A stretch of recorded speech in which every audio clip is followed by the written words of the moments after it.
నమస్తే. Welcome to our channel. Senior journalist Damu Balaji గారున్నారు. వారితో మాట్లాడదాం. సార్ నమస్తే సార్. నమస్తే. సార్ పవన్ కళ్యాణ్‌కి, డీజీపీకి గొడవ అనే న్యూస్ వస్తుంది సార్. పవన్ కళ్యాణ్ కొన్ని వ్యాఖ్యలు చేశారు డీజీపీ మీద. ఆయన స్పందించారు దానికి. సో, అసలు చాలా మంది ఈ ఇష్యూని చూసి ఏమంటున్నారంటే పవన్ కళ్యాణ్ గవర్నమెంట్‌లో ఉన్నారా? లేకపోతే ప్రతిపక్షంలో ఉన్నారా? ఆయన ప్రతిపక్షంలో ఉన్నట్టే బిహేవ్ చేస్తున్నారు అనేది అంటున్నారు సార్. దీని గురించి మీరేం మాట్లాడతారు? పవన్ కళ్యాణ్ లేటెస్ట్‌గా డీజీపీతో గొడవలోకి హ్మ్. వెళ్ళినట్టు ఉంది. డీజీపీ మీద ఆయన కొన్ని ఆరోపణలు చేశాడు. అంటే డైరెక్ట్‌గా డీజీపీని కాదు గానీ పోలీసుల మీద చేశాడు. పోలీసులు చేయడం అంటే పోలీసు బాస్ డీజీపీ కాబట్టి డీజీపీనే బాధ్యత వహించాలి. డీజీపీ కాకుండా బాధ్యత పోలీస్ శాఖ, ఆహ్, హోం శాఖ కాబట్టి అనిత కూడా బాధ్యత హ్మ్. వహించాలి. యాక్చువల్‌గా ఏందంటే ముందు ఈ విషయం చెప్పుకుందాం ఏం జరిగిందని. ఆయన మొన్న పిఠాపురంలో మాట్లాడుతూ పిఠాపురంలో క్రైమ్ అనేది బాగా పెరిగింది.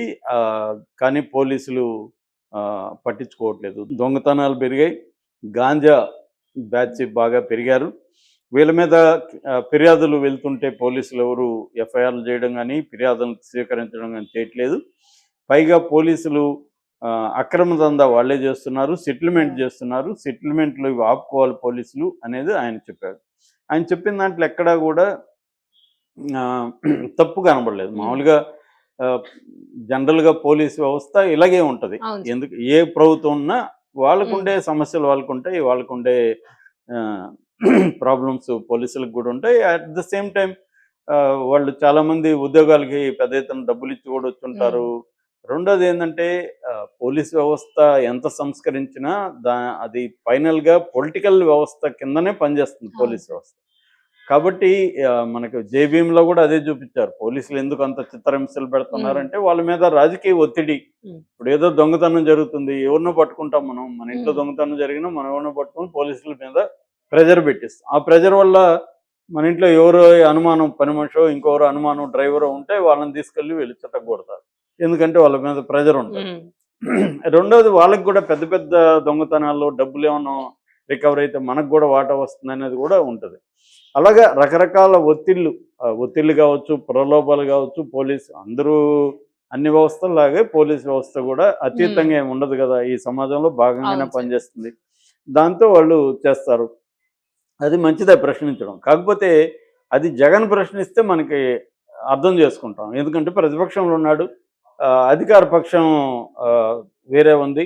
కాబట్టి ఈ ప్రభుత్వంలో ఇటువంటి పోలీస్ వ్యవస్థ ఎలాగుంది అని జగన్ గాని, లేకపోతే ఎనీ ప్రతిపక్ష నాయకుడు కమ్యూనిస్ట్ పార్టీలో ఎవరో ప్రశ్నిస్తే ఒక అర్థం ఉంది. లేదా ప్రజా సంఘాలో ఇంకెవరన్నా ప్రశ్నిస్తే అర్థం ఉంది. నువ్వు ఈ గవర్నమెంట్‌లో ఉంటూ, డిప్యూటీ సీఎంగా ఉంటూ, ఆయన బహిరంగంగా చెప్పాల్సిన అవసరం ఏముంది? ఇమ్మీడియేట్‌గా డీజీపీని పిలిచి మాట్లాడొచ్చు కదా ఆయన.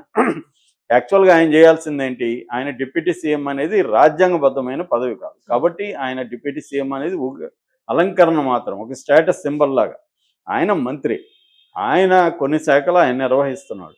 వేరే శాఖకు సంబంధించిన ఒక డిపార్ట్మెంట్‌లో ఒక ప్రాబ్లమ్ ఉంది. ఈ నియోజకవర్గం కాబట్టి. అప్పుడు ఆయన ఏం చేయాలి?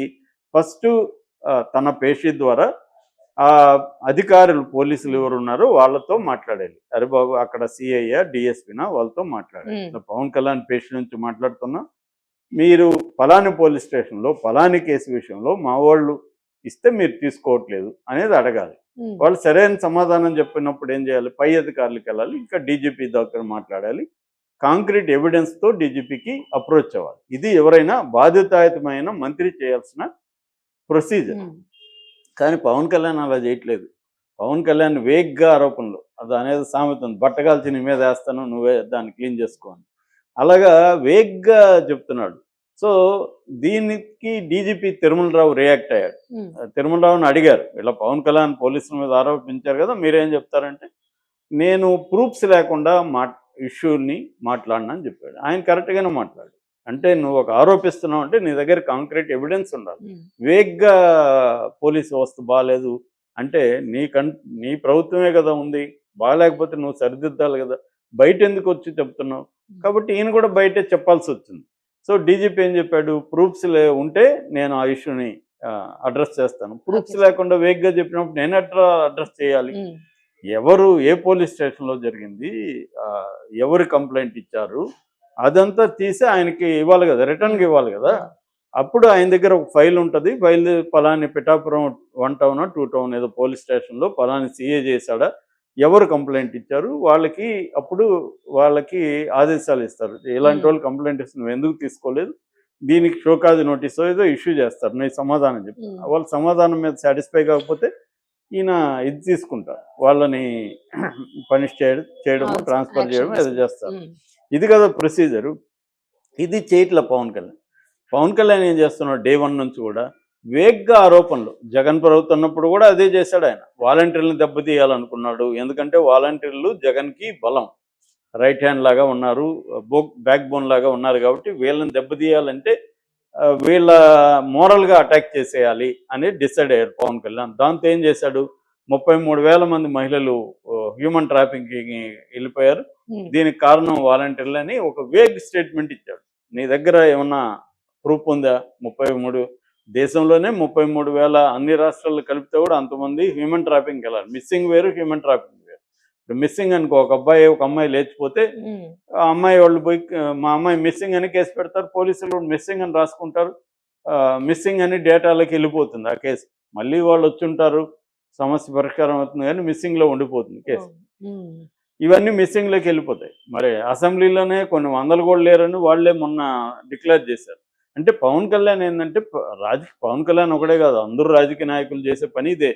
ఎవరు కూడా కాంక్రీట్గా మాట్లాడరు, వేగ్గా ఆరోపణలు చేస్తారు. అలాగే ఉంటుంది, ఎందుకంటే వీళ్ళ దగ్గర కాంక్రీట్ ఎవిడెన్స్ ఏమి ఉండదు. ఇప్పుడు ఇక్కడ కూడా బీఆర్ఎస్ కేటీఆర్ వీళ్ళు 1,000 కోట్లు రాహుల్ గాంధీకి ఎత్తుకుపోయి ఇస్తున్నాడు ఇతను అని చెప్తున్నారు. వీళ్ళ దగ్గర ఏమన్నా ఎవిడెన్స్ ఉందా? ఏం ఉండదు. అట్లాగే గతంలో 1,00,000 కోట్లు జగన్ తిన్నాడని తెలుగుదేశం క్యాంప్ ప్రచారం చేసింది, అది 100 కోట్లు కూడా లేదు కోర్టుకు వెళ్ళేసరికి. కాబట్టి ఇదేంటంటే వేగ్గా ప్రచారం ఇది గోబెల్స్ ప్రచారం అంటారు. గోబెల్స్ అని హిట్లర్ కాలంలో ప్రాపగండా ఇన్ఛార్జ్ ఉండేవాడు మినిస్టరు. ఆయన ఏంటంటే ఆయన ఫిలాసఫీ ఏంటంటే ఒక అబద్ధాన్ని 100 సార్లు మనం చెప్తే అది నిజమైన నమ్ముతారు జనం అని. అదే అందరూ ఫాలో అవుతారు. అలాగే పవన్ కళ్యాణ్ ఇప్పుడు తన అధికారంలో పక్షంలో ఉంటూ అధికార అంటే ఆ ప్రభుత్వంలో ఉండే అధికారుల మీద బహిరంగంగా నిందలు వేయడం, మాట్లాడడం వేగ్గా అనేది ఇప్పుడు ఎవరికి కూడా జీర్ణం కావట్లేదు. ఇదేమవుతుందంటే ఆయన ఉద్దేశం ఒకటి ఉంది, దాని రిజల్ట్ వేరే రకంగా పడుతుంది. ఇది తెలుగుదేశానికి దెబ్బ. ఎందుకంటే ప్రధానంగా తెలుగుదేశం అనేది మేజర్ పార్టీ, అక్కడ Pavan Kalyan minor party. Pavan Kalyan strategy ఏంటంటే ఈ ప్రభుత్వంలో మంచి జరిగితే నాది, నా గొప్పతనం, చెడ్డ జరిగితే మాత్రం నీదే బాధ్యత అన్న ఇది. చెడ్డ జరిగిందా లేదా కూడా చెప్పే ప్రొసీజర్ కూడా ఫాలో కావట్లా. చెడ్డ జరిగిందని వేగ్గా ప్రచారం చేయడం. అంటే ఎప్పటికప్పుడు పవన్ కళ్యాణ్ ఒక రెబల్ లాగా, ఒక ప్రతిపక్ష నాయకుడిలాగా తాను ప్రజల తరపు నిలబడి ఈ వ్యవస్థ అధికారంలో ఉంటే కూడా చూడు నేను ప్రజలతోనే ఉంటాను, నేను పోరాడుతున్నాను చెప్పుకోవడానికి చేస్తున్నాడు. అంటే తను సీఎం కావాలంటే తను సరిపోదు, ఇప్పుడున్న తన బలం సరిపోదు, తన బలాన్ని పెంచుకోవాలి, తను ఎలివేట్ కావాలి ఈ ప్రభుత్వంలో. రెండవది ఒక కోల్డ్ వార్ నడుస్తున్నట్టుగా కనబడుతుంది లోకేష్కి పవన్ కళ్యాణ్కి. ఎందుకంటే నేను చాలాసార్లు చెప్పాను, పాలసీ మేకింగు, డెవలప్మెంటు ఇటువంటివన్నీ చంద్రబాబు చూసుకుంటుంటే గవర్నెన్సు, ఎవరెవరిని నియమించాలి, ఎక్కడెక్కడ వనరుల్ని ఎలా ఎవరెవరు పంచుకోవాలి, ఇవన్నీ కూడా లోకేష్ చూసుకుంటున్నాడు.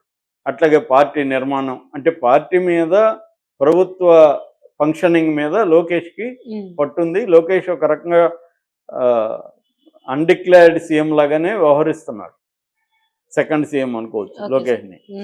ఇది పవన్ కళ్యాణ్కి ఇబ్బందిగా ఉంది. అంటే ఎప్పుడైనా డెసిషన్ ఎవడు తీసుకుంటాడో వాడే పవర్ఫుల్ కదా. ఇంట్లో ఇద్దరు ఉంటారు, భార్య భర్త, పైకేమో భార్య అరుస్తూ ఉంటుంది, అందరూ ఏమో ఈమె డామినేట్ చేస్తుంది అనమాట. కానీ డెసిషన్ మేకింగ్ అంతా భర్త తీసుకుంటుంటాడు. కీలకమైన డెసిషన్ అన్ని వాడి, పవర్ ఎవరిది? అతనిది, కానీ పేరు వచ్చేది ఎవరికి? ఈమెకి. అలాంటివి ఉంటాయి. అలాగే ఇక్కడ కూడా ఏముంది, పవన్ కళ్యాణ్ ఏదో మాట్లాడుతున్నాడు, రియల్ పవర్ లోకేష్ దగ్గర ఉంది, లోకేష్ డెసిషన్ మేకింగ్ తీసుకుంటున్నాడు. దీన్ని బ్రేక్ చేయడానికి కోసం పవన్ కళ్యాణ్ ఏం చేస్తాడంటే లోకేష్ ఎవరెవరినైతే నియమిస్తున్నాడో వాళ్ళని టార్గెట్ చేస్తున్నాడు. డీజీపీ కావచ్చు, టీటీడీ చైర్మన్ కావచ్చు, అంటే ప్రధానంగా పోలీస్ అధికారులంతా కూడా ఏఎస్ ఐపీఎస్ అధికారులని లోకేషే నియమించాడు అని చెప్తున్నారు. అలాగే వివిధ నామినేటెడ్ పోస్టులకు సంబంధించి కూడా కీలకమైన టీటీడీ చైర్మన్ కూడా లోకేష్ పెట్టాడు. సో లోకేష్ అండర్లో వీళ్ళు పనిచేస్తారు. లోకేష్ అండర్లో పనిచేసే వాళ్ళని బహిరంగంగా అటాక్ చేయడం ద్వారా అది ఇండైరెక్ట్గా లోకేష్ని అటాక్ చేసి నువ్వు కాదు పవర్ఫుల్ నేను అనుకుంటే ఆ, ఎవరినైనా దగ్గరనే సారీ చెప్పిస్తా, ఎవరిదైనా నా ఇంటికి రావాల్సిందే, I am the powerful person అని ఒక సిగ్నల్ బహిరంగంగా ఇవ్వదలుచుకున్నాడు ఎవరు, పవన్ కళ్యాణ్. పవన్ కళ్యాణ్ ఇది అందుకనే ఇప్పుడు లోకేష్ డిప్యూటీ సీఎం కావాలని ఒక డిమాండ్ తెలుగుదేశం నుంచి రావడానికి కారణం కూడా పవన్ కళ్యాణ్ బిహేవియర్. ఇదేంటంటే కూటమిలో ఉండాల్సిన పద్ధతి అయితే కాదు. పవన్ కళ్యాణ్ కూటమిలో ఎలా ఫంక్షన్ చేయాలి అనేది పవన్ కళ్యాణ్కి అనవసరం. పవన్ కళ్యాణ్ ఏమనుకుంటున్నాడు, తన గోల్ని రీచ్ అవ్వడానికి తను ఒక స్ట్రాటజీ చేసుకొని వెళ్తున్నాడు. ఆయనకి పైనుంచి అండ ఉంది, మోడీ అమిత్ షాల అండ ఉంది.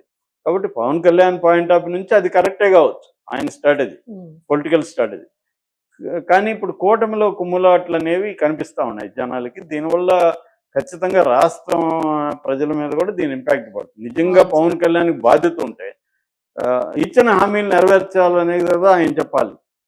నేను కూడా గ్యారంటీ ఇచ్చాను, అవి మాట్లాడట్లేదు చూడండి పవన్ కళ్యాణ్. అంటే ప్రజల రియల్ ఇష్యూల మీద మాట్లాడట్లేదు పవన్ కళ్యాణ్. ఏవో ఇష్యూలు తీసుకొని ఈ గవర్నమెంట్ని ఇబ్బంది పెట్టాలన్న యాంగిల్లో వెళ్తున్నాడు. సో ఇది మెల్లమెల్లగా అర్థమవుతుంది ప్రజలకు కూడా. దానివల్ల ఏమి పవన్ కళ్యాణ్ వ్యూహం అంతా సక్సెస్ అవుతుందని కూడా అనుకోలేము.